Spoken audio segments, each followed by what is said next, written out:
Recording studio Jamo Chand टोला नीम चौक चौसीमा वैशाली।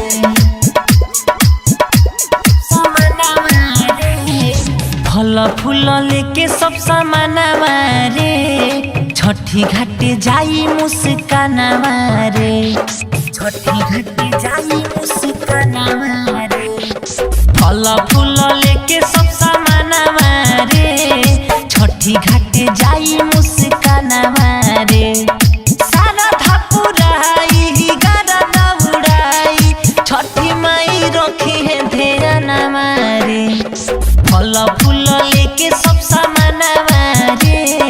छठी घाटे जाई मुस्कान रे। मिक्स बाय सुजीत बाबू, म्यूजिक डायरेक्टर कंचन राज,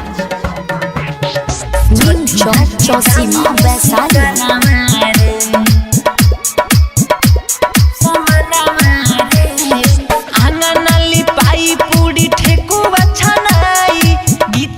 गवाई सभे कोसिया भराई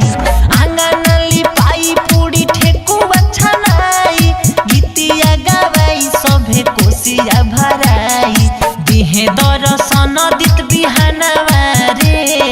दिहे दर्शन दित बिहानवा रे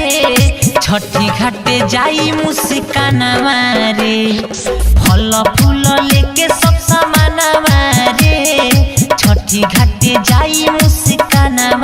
रे। Mix by Sneha recording studio Jamo Chand टोला कंचन राज, छठी घाटे जाई मुस्कान रे नीम चौक चौसीमा वैशाली।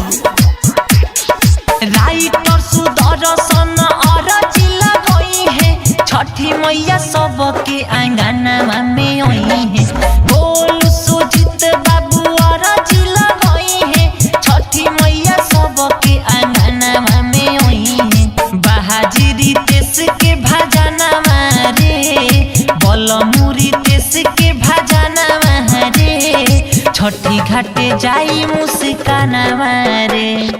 फल फूल लेके सब सामान रे छठी घाटे